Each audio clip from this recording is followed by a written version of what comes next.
வாங்க வணக்கம். எல்லாரும் எப்படி இருக்கீங்க? நாங்க நல்லா இருக்கிறோம்.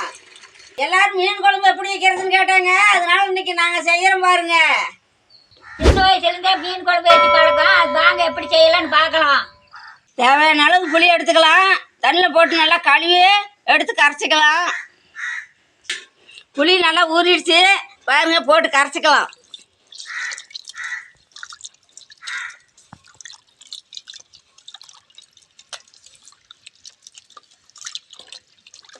புளிக்கரை நான் தேவையான அளவில் எடுத்துட்டு வரேன். சரி,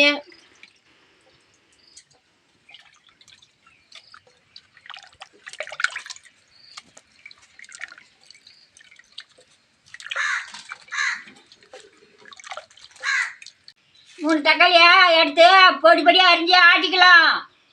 புளி கரைச்சி ரெடி ஆயிடுச்சு. ஒரு தூணு மஞ்சத்தூள் போட்டுக்கலாம். தனி மிளகா தூள் 2 ஸ்பூன் போட்டுக்கலாம்.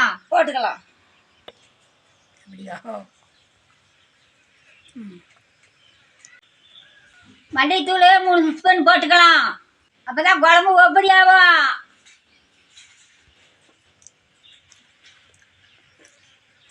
சோம்பு அரைச்சி 1 ஸ்பூன் போட்டுக்கலாம்.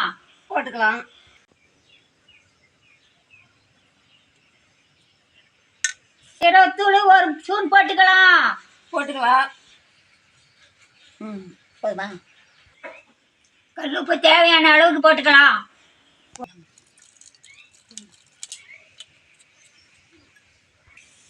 மூணு பச்சை மிளகா போட்டுக்கலாம். கருவேப்பிலை கொஞ்சமாக போட்டுக்கலாம். சரி, நல்லா கலக்கி விட்டுக்கலாம். எண்ணெய் தாளிச்சுக்கலாம். தாளிச்சிக்கலாம்.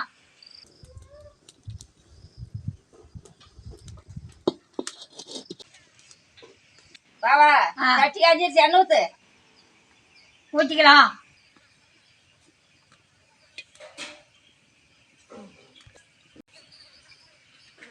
எண்ணெய் காய்ச்சிருச்சு. கடுகு ஒரு 1/4 ஸ்பூன் போட்டுக்கலாம்.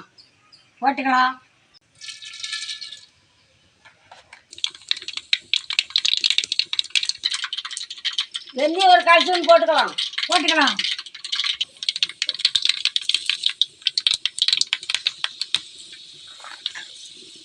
சோம்பு முன்னே போட்டுருக்குது, கொஞ்சமா போடு.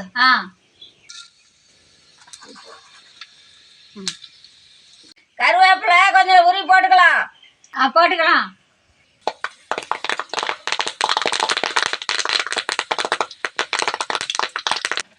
பெரிய வெங்காயம் ஒரு வெங்காயத்தை 1/2 வெங்காயம் எடுத்து பொடி பொடியாக அரிஞ்சு போட்டுக்கலாம்.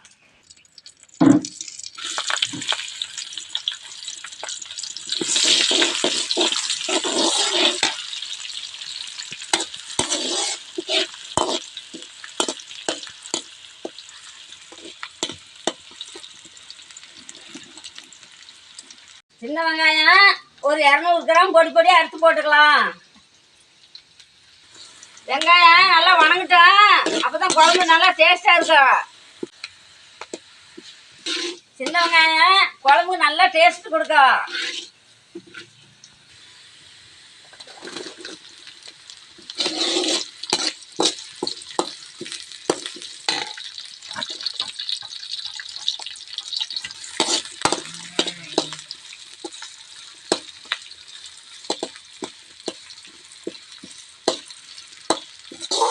ஒரு கட்டி பூண்டை நல்லா அரைப்பதமா அரைச்சி போட்டுக்கலாம்.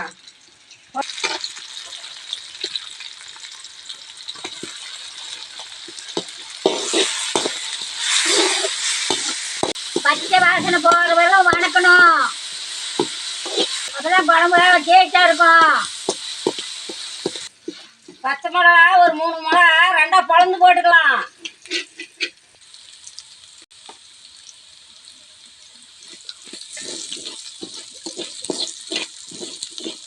தக்காளி அரைச்சி ஆட்டி வச்சேன், அதை ஊற்றிக்கலாம்.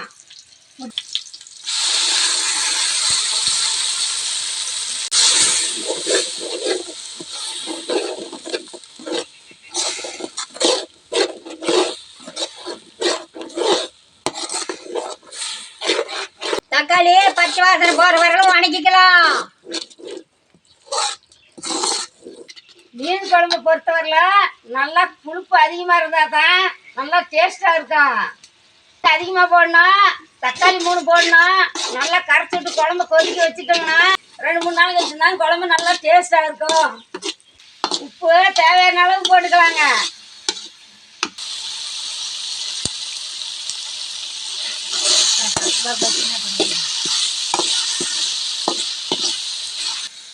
புளி கரைச்சி வச்சுக்கிறேன், ஊற்றிக்கலாங்க.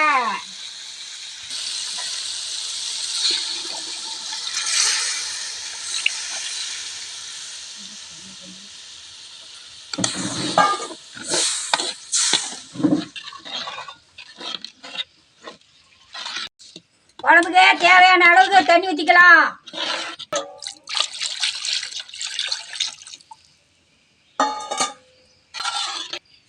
குழம்பு நல்லா கொதிச்சு வந்தாங்க, எண்ணெய் பிரிஞ்சு வரும், அப்போ எடுத்து மீன் போட்டுக்கலாம்.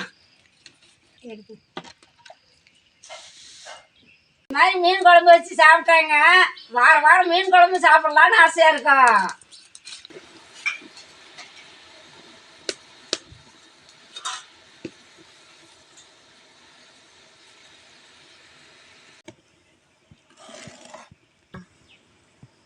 நல்லா கொதி கிளம்புனதுன்னா எண்ணெயெல்லாம் பிரிஞ்சு வருது பாருங்க.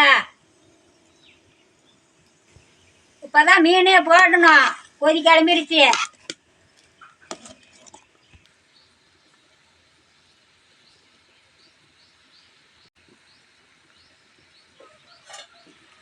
குழம்பு கொதிச்சிருச்சு, மீன் எடுத்து போட்டுக்கலாம்.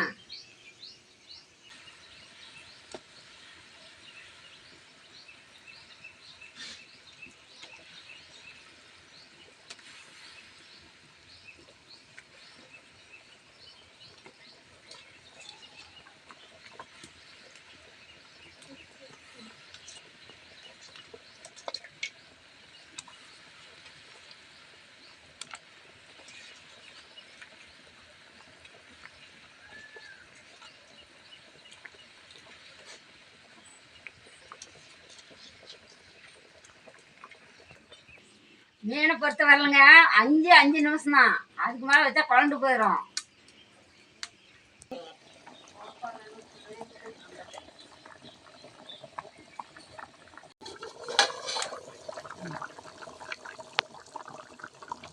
நல்லா வெந்துருச்சு, இறக்கிடலாம்.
சாப்பிட்டு பாட்டு எப்படி இருக்குதுன்னு சொல்றேன். சரி, சாப்பிட்டு பார்த்து சொல்ல.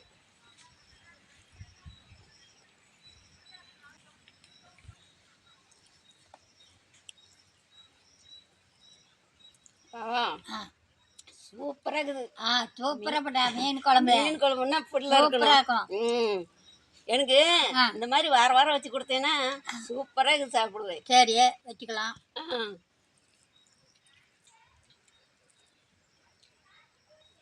நானு ரொம்ப நாள் ஆகி போச்சு மீன் குழம்பு சாப்பிட்டு.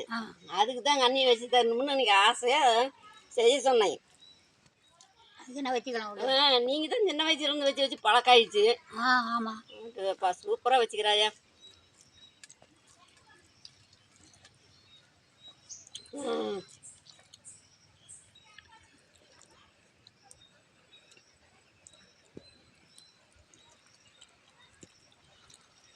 சூப்பராக மீன்.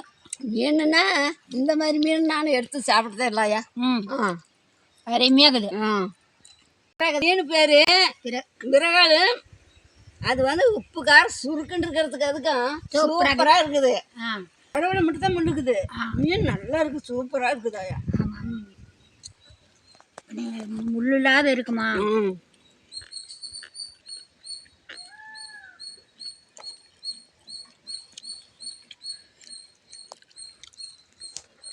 பாருங்க, இதில் பாரு முள்ளே இல்லை பாருமா. ஆமாம்,